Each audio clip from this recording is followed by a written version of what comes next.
Hello everyone. तो हम आज स्टार्ट कर रहे हैं पॉलिनोमियल मीन्स कंटिन्यू कर रहे हैं और हम आज करने वाले हैं स्टैंडर्ड के क्वेश्चंस जो कि होगा पीवाईक्यू से और सैम्पल पेपर से। ठीक है,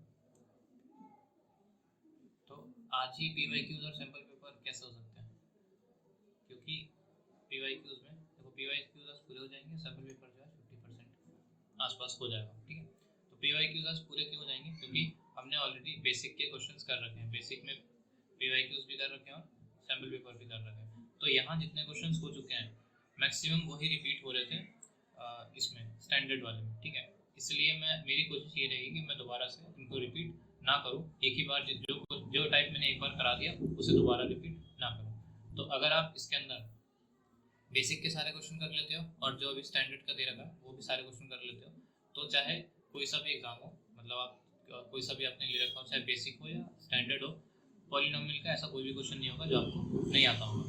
तो स्टैंडर्ड के अंदर क्या है कि बहुत सारे क्वेश्चन ऑलरेडी बेसिक में भी पूछे जा चुके हैं और सेम स्टैंडर्ड में पूछ रहे हैं, इसलिए मैं उन्हें दोबारा नहीं करा रहा हूँ, नहीं तो फिर जो नंबर ऑफ सेशन है वो ज़्यादा हो जाएंगे। मेरी कोशिश ये रहेगी कि 4 से 5 सेशन या क्लास में एक चैप्टर जो है वो खत्म हो जाए। ठीक है, तो मैं हर टाइप्स को कवर करा दूँ। तो हम स्टार्ट कर रहे हैं स्टैंडर्ड के पीवाईक्यूज से, फिर हम सैम्पल पेपर भी स्टार्ट कर देंगे आज ही। ठीक है, तो स्टार्ट करते हैं विद क्वेश्चन नंबर 1।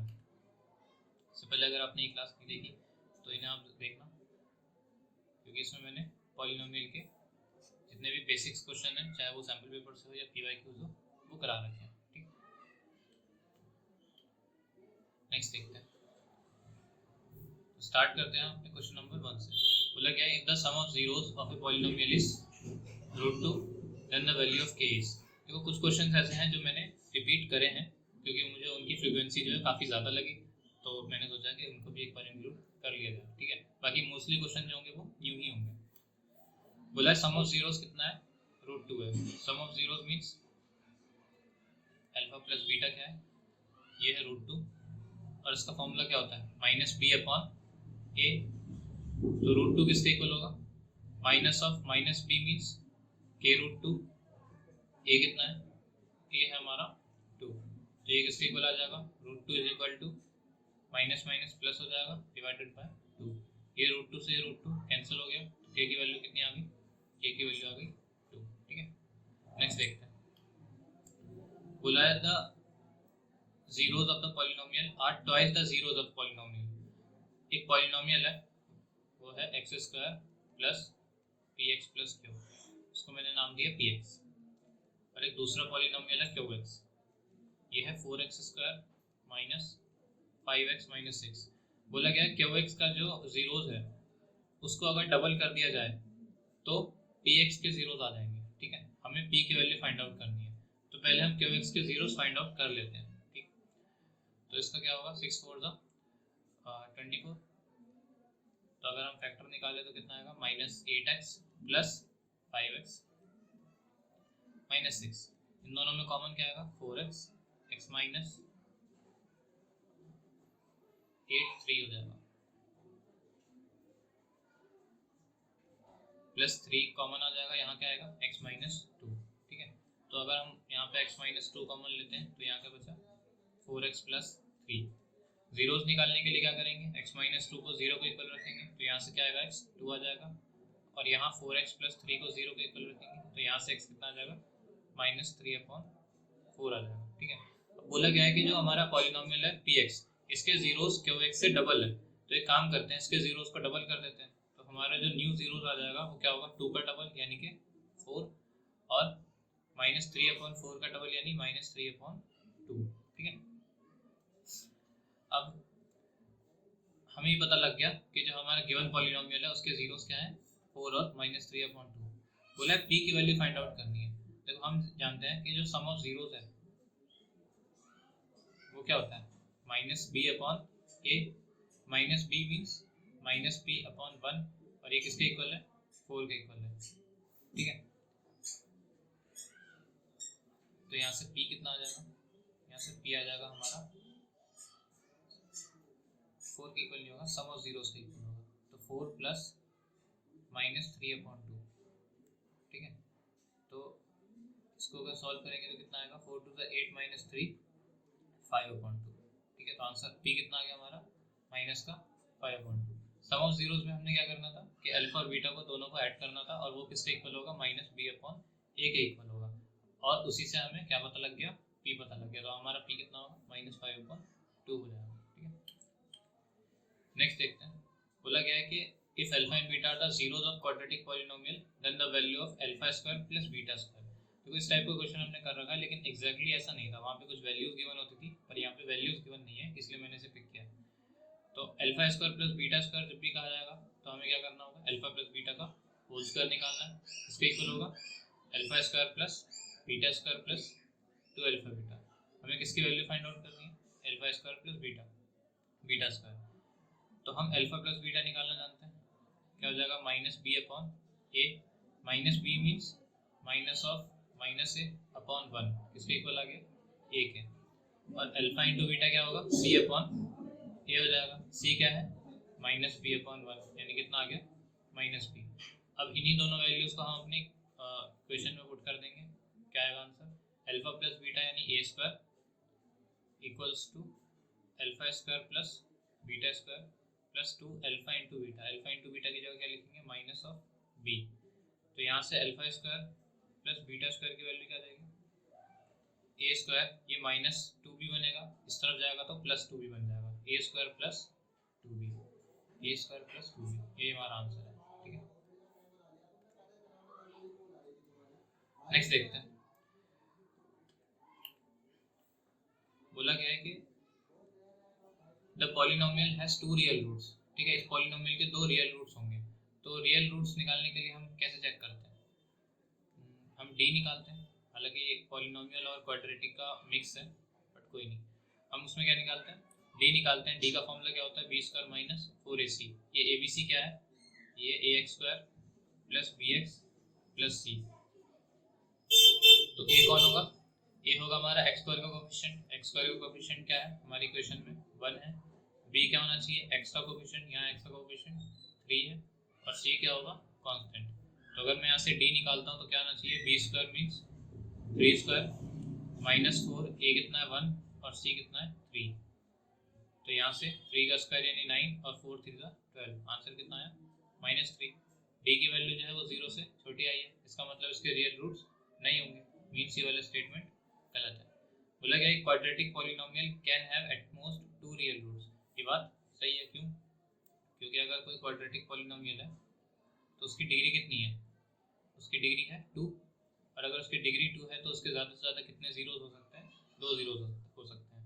अगर कोई क्यूबिक पॉलिनोमियल है ax³ plus bx² plus cx plus d तो इसकी डिग्री कितनी है इसकी डिग्री है 3। तो इसके ज़्यादा से ज़्यादा कितने जीरोस हो सकते हैं 3 हो सकते हैं। ठीक है। 3 से ज़्यादा इसके जीरोस नहीं हो सकते। इसी तरीके से क्वाड्रेटिक पॉलिनोमियल में 2 से ज़्यादा जीरोस नहीं हो सकते। लीनियर पॉलिनोमियल में 1 से ज़्यादा जीरोस नहीं हो सकते। इसका मतलब दूसरा स्टेटमेंट जो करेक्ट है, पहला जो है इनकरेक्ट है। ठीक है।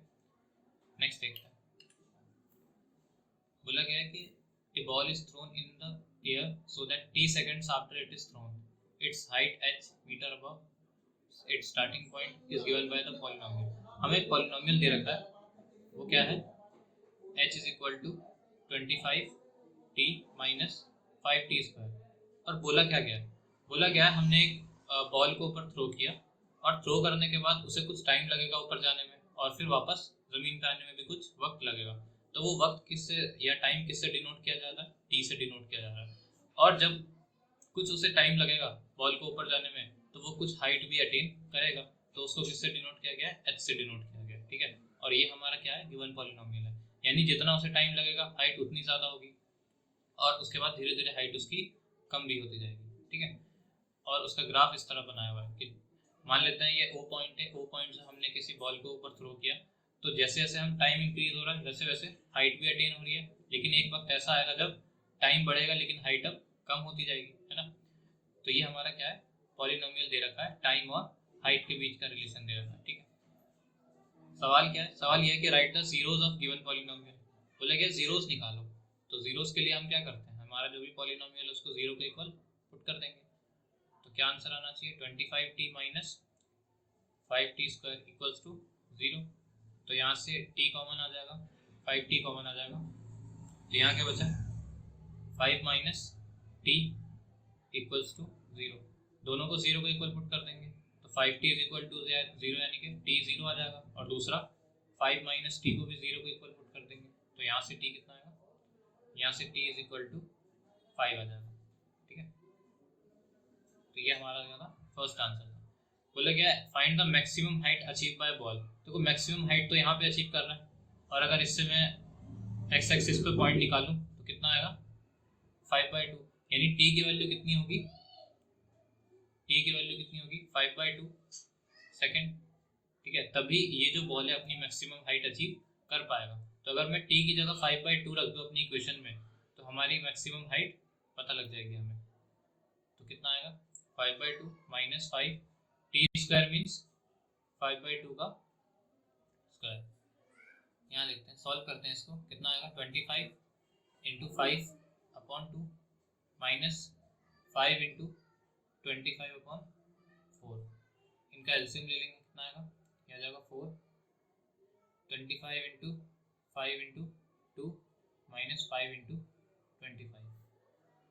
तो यहाँ से न्यूमरेटर में क्या कॉमन आ रहा है, 25 इंटू 5, अंदर क्या बचा 2 माइनस 1 डिवाइडेड बाय 4, 2 माइनस 1 1 हो जाएगा, 25 5 का 125 डिवाइडेड बाय 4, 4 3 का 12, 4 1 का 4, 4 2 का 8, 4 5 का 20।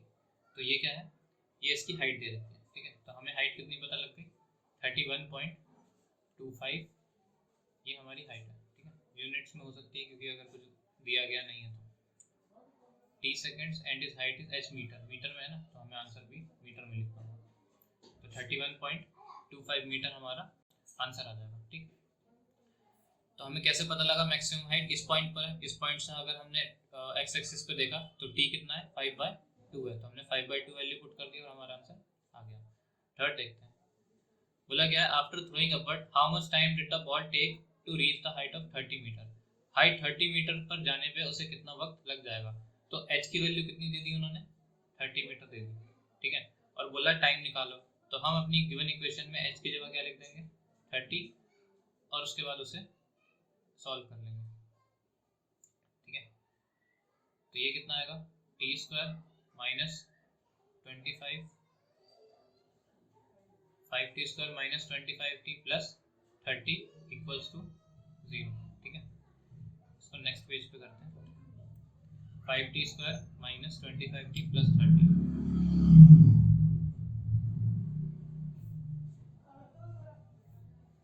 ये आएगा 5t square minus 25t plus 30 equals to 0। इसमें से कॉमन क्या आ जाएगा, 5 कॉमन है तो आ जाएगा t square minus 5t plus 6 equals to 0। तो 5 जब दूसरी तरफ जाएगा तो डिनोमिनेटर में चला जाएगा, डिनोमिनेटर में जाने के बाद 0.5 क्या हो जाएगा 0 हो जाएगा। ठीक है, अब इसे स्प्लिटिंग द मिडल टर्म से सॉल्व करेंगे तो क्या आएगा -3t और -2t प्लस 6 इक्वल्स टू 0। इन दोनों में कॉमन क्या आएगा t-3, और यहाँ से अगर 2 कॉमन ले लिया तो भी अंदर क्या बचेगा t-3, तो यहाँ से t-3 कॉमन और t-2 आ जाएगा। अगर मैं यहाँ से t निकालूँ तो आ जाएगा 3 सेकेंड और दूसरा t क्या आ जाएगा 2 सेकेंड। ठीक है, अब t की वैल्यू 2 आई हमारे पास। अब सवाल क्या था, सवाल ये था कि बताओ after throwing a but how much time did the ball take to reach the height of 30 metre. बोला 30 मीटर जो है उसको जाने में कितना टाइम लगेगा, तो मैक्सिमम हाइट इसकी कितनी है 31.5, इसका मतलब 30, अगर 31.5 यहाँ पहुँच रहा है इस पॉइंट पे, इस पॉइंट पे अगर वो 31.5 पहुँच रहा है तो हो सकता है 30 मीटर यहाँ पे कहीं पहुँच रहा होगा। तो जब ये मैक्सिमम हाइट अचीव कर लेगा दोबारा से भी तो 31 अपनी 30 मीटर की हाइट पे पहुँच जाएगा ये, यानी एक बार 30 मीटर हाइट को अटेन कर लेगा, मैक्सिमम हाइट रीच करेगा और फिर दोबारा 30 मीटर पे आएगा। इसका मतलब 2 बार ये 30 मीटर हाइट को अटेन कर रहा है। ठीक है, इसलिए आंसर भी कितना आया, आंसर भी हमारे पास 2 आया है। ठीक है, एक 2 सेकंड पे ये 30 मीटर पे पहुंच चुका होगा और दूसरा 3 सेकंड पे भी ये 30 मीटर तक पहुंच चुका होगा। ठीक है, नेक्स्ट क्या बोला है, बोला find the 2 different value of t when the height of ball of 20 metre. देखो जब ये 30 मीटर के पे 30 मीटर कितनी बार इसने अचीव किया 30 मीटर 2 बार, एक इस पॉइंट पे और एक इस पॉइंट पे। तो बोला 20 मीटर बताओ कि 20 मीटर जो है कितनी बार वो अचीव करेगा, यानी कौन कौन से वक्त में वो 20 मीटर तक पहुंच चुका होगा। तो अगर 30 मीटर यहाँ पे है तो 20 मीटर हो सकता है कि यहाँ पे होगा, जब ये दोबारा घूम के वापस आएगा तो फिर से 20 मीटर तक हाइट अटेन कर लेगा। इसका मतलब 20 मीटर हाइट पे 2 बार पहुंचने वाला है। तो 2 बार में भी कुछ ना कुछ टाइम लगेगा, एक टाइम यहाँ आएगा और दूसरा टाइम यहाँ पे आएगा। तो इसकी भी कितनी वैल्यूज निकलेगी, इसकी भी 2 वैल्यूज निकलेगी। तो कितना बोला गया कि 20 मीटर हाइट का गया, तो हाइट की जगह क्या पुट कर देंगे 20 और बाकी सब सेम रहेगा।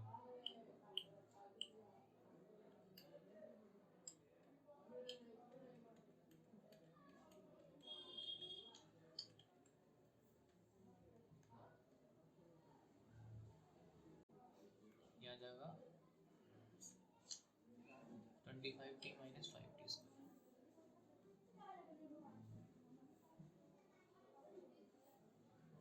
25t minus 5t square. ठीक है, इसको सॉल्व करते हैं, क्या आएगा 5t square minus 25t plus 20 equals to, यहाँ से 5 कॉमन आ जाएगा, अंदर क्या बचा t square minus 5t plus 4 equals to 0। Solve करेंगे तो क्या आएगा t square minus 5t plus 4 equals to 0। इसको स्प्लिटिंग द मिडल टर्म से सॉल्व करेंगे, क्या आएगा t square minus 4t minus t plus 4 equals to 0। इसके बाद t कॉमन आ जाएगा, t माइनस 4, यहाँ माइनस कॉमन आ जाएगा, t माइनस 4 इक्वल्स टू 0। इन दोनों में t माइनस 4 कॉमन आएगा और यहाँ क्या बचा t माइनस 1।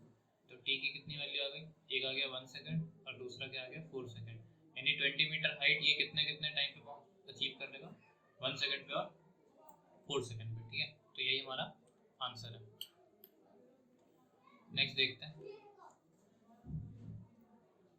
बोला गया है if the polynomial px is given by, ये हमें पॉलिनोमियल दे रखा है, बोला then the value of p1 and p4।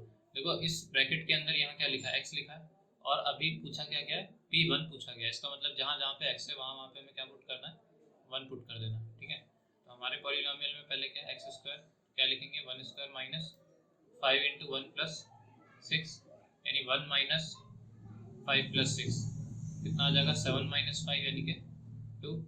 फिर बोला p4 निकालो, तो पहले x की जगह क्या लिखेंगे 4 स्क्वायर माइनस 5 इंटू 4 प्लस 6, यानी कि 4 का स्क्वायर 16, 5 4 20 प्लस 6, 16 और 6 कितना होगा 22 माइनस 20 कितना आ गया, ये आ गया 2।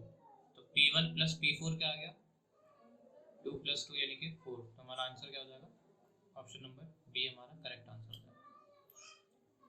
नेक्स्ट देखते हैं, बोला गया है कि if the graph of polynomial intersect at the x axis at exactly 2 points. अगर हमारे पास एक पॉलिनोमियल है, उसका कोई ग्राफ है, वो एक्स एक्सिस को 2 पॉइंट पे इंटरसेक्ट करता है, then the number of zeros of that polynomial is 2। तो ये बात करेक्ट है, जितनी बार एक्स एक्सिस को इंटरसेक्ट करेगा उतनी बार हम कहेंगे कि ये उसका उतने ही जीरोस है। तो इसका मतलब असर्शन हमारा करेक्ट है। बोला the number of zeros of a polynomial is equal to the number of points where the graph of the polynomial intersect at X axis. ये बात भी सही है। ठीक है, ये इसका रीजन बताया गया कि नंबर ऑफ जीरोस क्या होंगे पॉलिनोमियल के, जितनी बार वो ग्राफ को एक्स एक्सिस पे इंटरसेक्ट करेगा उतने ही उसके नंबर ऑफ जीरोस भी होंगे। ठीक है, नेक्स्ट देखते हैं, बोला गया number of polynomial having zeros -3 and 5। कितने ऐसे पॉलिनोमियल है जिसके जीरोस -3 एंड 5 होगा। तो हम पॉलिनोमियल बनाने के लिए क्या करते हैं, फॉर्मूला होता है कि x square minus sum of zeros into x plus product of zeros. ठीक है, अगर हमारे पास दो जीरोस है -3 और 5, अगर मैं इनका सम निकालता हूँ तो कितना आएगा -3 प्लस 5 2, और प्रोडक्ट निकालूंगा तो -3 इंटू 5 -15। तो पॉलिनोमियल क्या बनेगा x square minus sum of zeros कितना है 2 और प्रोडक्ट ऑफ जीरो कितना है 15। अब देखो ये तो एक पॉलिनोमियल है, लेकिन यहाँ पे k क्या है, ये कोई भी कांस्टेंट नंबर है, इसकी जगह कुछ भी हो सकता है 1 2 -1/2 √2। ठीक है, और -1/2 कुछ भी हो सकता है। यानी इस k की वैल्यू हम क्या रख सकते हैं, बहुत सारे नंबर, इनफाइनाइट नंबर रख सकते हैं, है ना। तो इनफाइनाइट अगर हम रियल नंबर इस k की जगह पे रख सकते हैं, इसका मतलब जो k की वैल्यू रखने के बाद इस पॉलिनोमियल से मल्टीप्लाई होगा तो एक नया पॉलिनोमियल बनेगा, तो वो भी कितने होंगे, इनफाइनाइट होंगे। इसका मतलब ये है कि हम किसी भी गिवन जीरो से कितने पॉलिनोमियल बना सकते हैं, इनफाइनाइट नंबर ऑफ पॉलिनोमियल बना सकते हैं।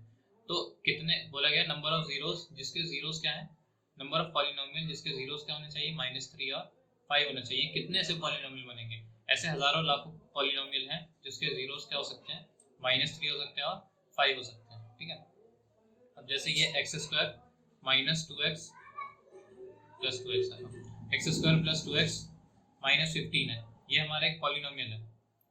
ठीक है, अगर मैं इस पूरी इक्वेशन को 2 से मल्टीप्लाई कर दूं तो कितना आ जाएगा, 4x -30। ये एक नया पॉलिनोमियल आ गया। लेकिन क्या इन दोनों पॉलिनोमियल के जीरोस अलग अलग होंगे, नहीं, इन दोनों पॉलिनोमियल के जो जीरोस हैं वो सेम ही होंगे, और वो क्या होंगे, -3 और 5। अभी तो मैंने यहाँ 2 से मल्टीप्लाई किया, 3 से, 10 से, 1000 से, -1/2, 2/5, 1/3, किसी से भी हम मल्टीप्लाई करेंगे तो एक नया पॉलिनोमियल बनेगा। लेकिन जो उसके जीरोस होंगे वो क्या होंगे, -3 और +5 भी उसके जीरोस होंगे। ठीक है, तो ऐसे हम इनफाइनाइट नंबर ऑफ पॉलिनोमियल बना सकते हैं। इसी के लिए हम यहाँ पे फॉर्मूले में के लगाते हैं। ठीक है, लेकिन कई बार ऐसा देखा होगा आपने कि हम अपने फॉर्मूले में के नहीं भी लगाते हैं। क्यों, क्योंकि हमें वहाँ पे पूछा क्या होता है कि ये बताओ कि ये जीरोस है, इस जीरो से आप पॉलिनोमियल बना के दिखाओ। तो आप ये पॉलिनोमियल बना के दिखा दोगे, x² + 2x - 15। अब के की जगह आपको 2 रख के 2x² + 4x - 30 लिखना है, वो भी करेक्ट है। के की जगह 10 लिख के सॉल्व कर दोगे, वो भी करेक्ट है। और के की जगह 1 लिख के एज इट इज इसको लिख देंगे, वो भी करेक्ट है। तो जिस टाइम में हमें ये कहा जाता है कि आपको एक पॉलिनोमियल बनाना है, फिर हम के नहीं लिखते, हम मान लेते हैं के की वैल्यू 1 है। लेकिन जब पूछा जाएगा कि बताओ कि इसके नंबर ऑफ पॉलिनोमियल कितने बन सकते हैं जीरो से, तो फिर हमें वहाँ पे बताना पड़ सकता है कि यहाँ पे इनफाइनाइट बना सकते हैं, और ये फॉर्मूला ये होता है। हालांकि यहाँ पे फॉर्मूला पूछा नहीं है तो इसकी जरूरत नहीं है, मैंने बस समझाने के लिए लिख दिया है। ठीक है, तो इसका आंसर, सही आंसर क्या हो जाएगा, ऑप्शन नंबर बी हमारा करेक्ट आंसर हो जाएगा। ठीक है, नेक्स्ट देखते हैं, बोला गया है if the zeros of quadratic polynomial are 2 and -3, then a और b की वैल्यू हमें निकालनी है। तो हमारा पॉलिनोमियल क्या है, ये है x²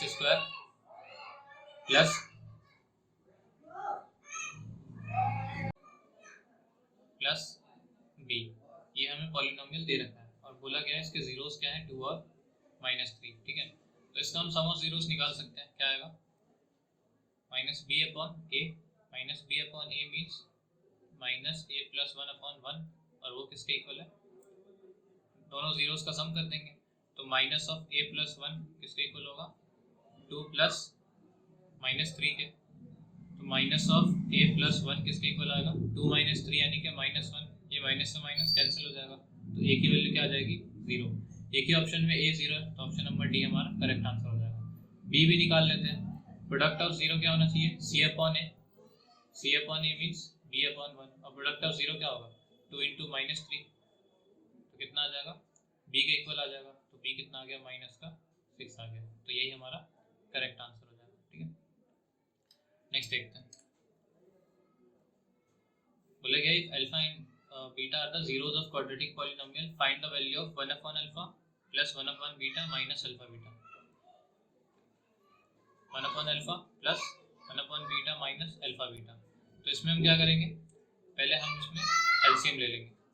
कितना आएगा, अल्फा इंटू बीटा, ऊपर क्या आएगा, alpha plus beta minus alpha into beta. अब हम सम ऑफ जीरोस निकालना जानते हैं। सम ऑफ जीरोस क्या होगा, -b/a, यानी कि -1/1 मीन्स 1 आ जाएगा।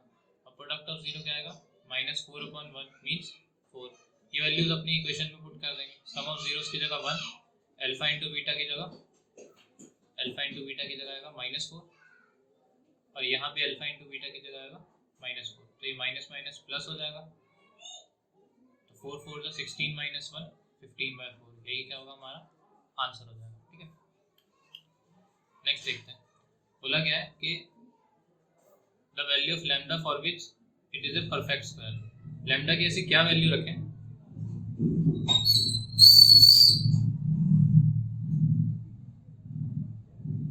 जिससे हमारा जो पॉलिनोमियल एक परफेक्ट स्क्वायर हो जाए। ऑप्शन से देखते हैं, अगर मैं यहाँ पे 16 रख दूं तो क्या ये परफेक्ट स्क्वायर हो पाएगा। अगर 16 का क्या मतलब है, पहले x² आएगा, फिर 16 का मतलब है 4² आएगा। क्या ये सही है? देखो एक्स स्क्वायर और 16 तो आ जाएगा 4 स्क्वायर करके, लेकिन जब 2ab करेंगे तो 2ab में 8x आएगा और यहाँ पे कितना x है? 4x है। इसका मतलब 16 इसका करेक्ट आंसर नहीं हो सकता। अगर मैं 9 रखूँ लैम्डा की जगह तो यह आ जाएगा x square plus 4x plus 9। देखो 9 से तो ये पता लग जाएगा कि x प्लस 3 का होल स्क्वायर मैं कर सकता हूँ, तो x का x स्क्वायर आ जाएगा, 3 से 9 आ जाएगा, लेकिन क्या 4x आएगा 2ab करके, तो ये भी नहीं आएगा। 1 भी इसका आंसर नहीं होगा, इसका सही आंसर क्या होगा? 4 होगा। कैसे? X square plus 4x plus 4 लिखते हैं तो ये किसका होल स्क्वायर बन जाएगा? x प्लस 2 का होल स्क्वायर बन जाएगा। ठीक है, इसलिए इसका करेक्ट आंसर 4 है। तो ये हमें ऑप्शन से भी कर सकते हैं पता, इसमें कोई दिक्कत नहीं है। नेक्स्ट देखते हैं, बोला गया है कि if the square of the difference of the zeros of quadratic polynomial is equal to 144, square of the difference of the zeros, यानी पहले difference of zeros लेना है फिर उसका स्क्वायर करना है, और वो किसके इक्वल है? 144 के इक्वल है। ठीक है, और पॉलिनोमियल क्या दे रखा है हमें? ये है x square plus P x plus 45, ये पॉलिनोमियल है। फिर हमें निकालना है पी की वैल्यू। तो अल्फा माइनस बीटा अगर हमें पता है इसका होल स्क्वायर, तो हम अल्फा माइनस बीटा भी निकाल सकते हैं। कितना आएगा? प्लस माइनस 12 आ जाएगा। यानी अल्फा माइनस बीटा की अब दो वैल्यूज आई, एक 12 आ गई और दूसरा माइनस 12 आ गई। ठीक है, अल्फा प्लस बीटा की वैल्यू मैं निकाल सकता हूँ, क्या आएगा? माइनस अल्फा प्लस बीटा हो जाएगा माइनस बी अपॉन ए, यानी कि माइनस पी। ठीक है, और अल्फा इंटू बीटा की वैल्यू क्या हो जाएगी? सी अपॉन ए, यानी कि 45। अब अल्फा माइनस बीटा पता है, अल्फा इंटू बीटा पता है, तो क्या मैं अल्फा प्लस बीटा नहीं निकाल सकता? निकाल सकते हैं। क्या फॉर्मूला होता है?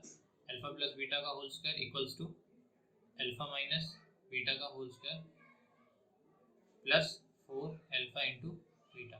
तो अल्फा प्लस बीटा की जगह क्या लिखूंगा? Minus P. Alpha minus beta की जगह क्या लिखना है? 12 और उसका स्क्वायर है, तो 12 का स्क्वायर यानी 144 हो जाएगा। और अल्फा इंटू बीटा की जगह क्या लिखूंगा मैं? 45। तो माइनस पी का स्क्वायर क्या हो जाएगा? पी स्क्वायर, क्या जाएगा? 144 प्लस क्या जाएगा? 180। तो सॉल्व करेंगे तो कितना आएगा? 324। ठीक है, पी स्क्वायर कितना आया? 324। पी किस 324 का स्क्वायर रूट क्या होगा? पी आ जाएगा मेरा अंडर रूट 324। तो यहाँ से पी कितना आ जाएगा? प्लस माइनस 18 आ जाएगा। तो इससे भी हम कर सकते थे, इस वाली लाइन की हमें ज़रूरत नहीं थी। ऐसे भी हो जाता लेकिन हमें उसकी नीड नहीं है, तो इसे हम हटा दें। तो क्या हो जाएगा? पी कितना आ गया? प्लस माइनस 18 आ गया। यही हमारा करेक्ट आंसर है। ठीक है, नेक्स्ट देखते हैं। बोला कि if alpha and beta are the roots of ax square minus bx plus c, ठीक है, अल्फा बीटा क्या है? इसके रूट्स हैं। then the value of alpha plus beta, तो ये तो हम कर सकते हैं। अल्फा प्लस बीटा क्या होगा? Minus B upon A. Minus B means minus of B upon A कितना होगा? ए। तो आंसर कितना आ जाएगा? बी अपॉन ए आ जाएगा। ऑप्शन नंबर 1 हमारा सही आंसर हो जाएगा। ठीक है, नेक्स्ट देखते हैं। बोले one of the zeros of quadratic polynomial is negative of the other. इसका क्या मतलब है? अगर इसका मतलब ये है कि अगर 1 0 2 है तो दूसरा क्या होगा? -2 होगा। ठीक है, लेकिन हमें पता तो है नहीं कि जीरोस है क्या, तो हम एक जीरो का अल्फा मान लेते हैं और दूसरे को माइनस अल्फा मान लेते हैं। फाइंड द वैल्यू ऑफ के। एफ एक्स हमें क्या दे रखा है? ये दे रखा है 14 x square minus 42 14 x square minus 42 के स्क्वायर एक्स माइनस 9। ठीक है, मैं ये जानता हूँ कि अगर मेरे पास दो जीरोस है, दोनों का साइन अलग अलग है, और इसका मैं सम ऑफ जीरोस निकाल लूँ तो क्या ये जीरो नहीं आ जाएगा? क्योंकि अल्फा माइनस अल्फा क्या हो जाएगा? जीरो। यानी सम ऑफ जीरो कितना आ गया? जीरो। और सम ऑफ जीरोस का फॉर्मूला क्या होता है? Minus B upon A. Minus B upon A means minus of minus 42 के स्क्वायर अपॉन ए कितना आ जाएगा? 14 आ जाएगा। ठीक है, तो यहाँ से 42 के स्क्वायर अपॉन 14 इक्वल टू 0, तो यहाँ से के की वैल्यू सीधा 0 ही आ जाएगी, है ना? यहाँ से के हमारा सीधा 0 आ जाएगा। ठीक है, तो यही क्या हो जाएगा? हमारा आंसर हो जाएगा। तो अगर यहाँ पे ये बोला गया कि एक क्वाड्रेटिक इक्वेशन है, इसका जीरो जो है वो एक दूसरे के नेगेटिव है, तो नेगेटिव से हम क्या कर सकते हैं, उनका सम निकाल सकते हैं। सम 0 हो जाएगा तो वहाँ से माइनस बी अपॉन ए की वैल्यू पुट करेंगे और हमारा के भी पता लग जाएगा। ठीक है, नेक्स्ट देखते हैं। बोला गया है quadratic polynomial has zeros alpha and beta.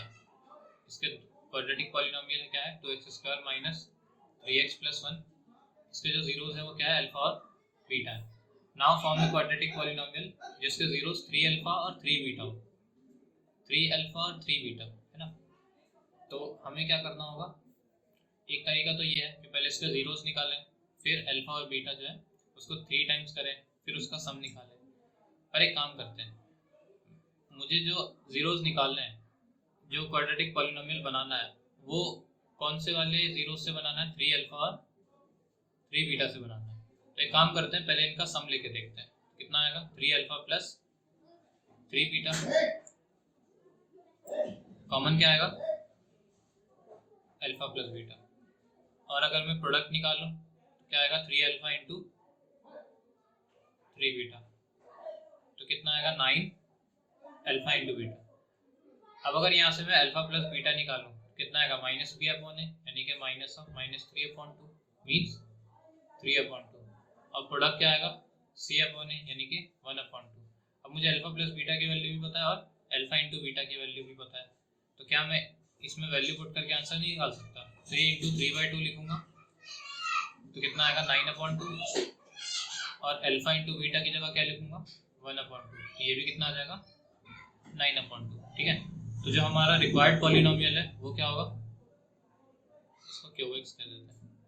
ये हो जाएगा x² minus sum of zeros plus product of zero. तो x² minus sum of zeros क्या है, 9/2, और प्रोडक्ट ऑफ जीरो भी क्या है, 9/2। ठीक है,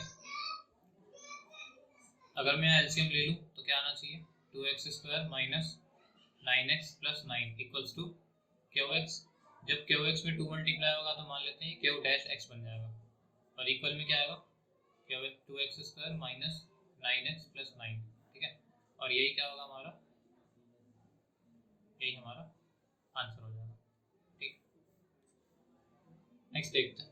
तो इस तरीके से भी हम कर सकते हैं। एक तरीका तो ये था कि हम इनका जीरोस निकाल लेते हैं, ठीक है, और इनके जीरोस निकालने के बाद हम उनको 3 से मल्टीप्लाई कर देते हैं, और 3 से मल्टीप्लाई करने के बाद एक नया जीरोस आता, फिर उनका सम निकालते, प्रोडक्ट निकालते। पर मैंने क्या किया, यहाँ पे डायरेक्टली इनका सम निकाला और अल्फा प्लस बीटा 3 कॉमन आ गया और अल्फा प्लस बीटा आ गया, और इसकी वैल्यू तो हम पहले से निकाल सकते हैं पहली वाली पॉलिनोमियल से।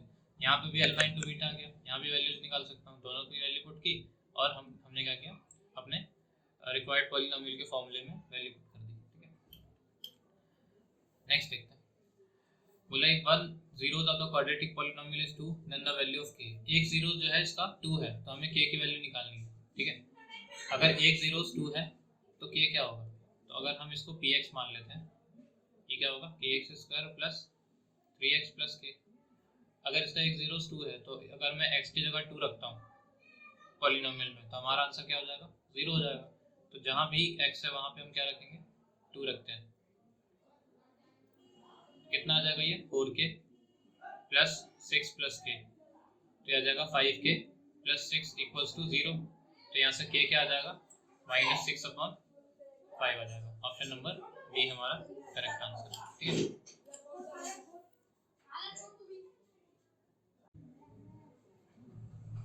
नेक्स्ट कहा गया, if the sum of the zeros of quadratic polynomial is equal to their product, यानी जो सम ऑफ जीरोस है किसके इक्वल है, प्रोडक्ट ऑफ जीरो के इक्वल है। हमें k फाइंड आउट करना है। सम ऑफ जीरोस का फॉर्मूला हम जानते हैं -b upon a, product of zero का फॉर्मूला भी जानते हैं c अपॉन a। ये a से कैंसिल हो जाएगा, तो क्या बचा, -b equal to c। -b means minus of 2 और c क्या हो जाएगा, ये हो जाएगा 3k। तो यहाँ से k की वैल्यू कितनी आ गई, -2 अपॉन 3 आ गई। ऑप्शन नंबर डी हमारा करेक्ट आंसर होगा। ठीक है, नेक्स्ट देखते हैं। बोला if sum and product of the zero polynomial are equal to 10।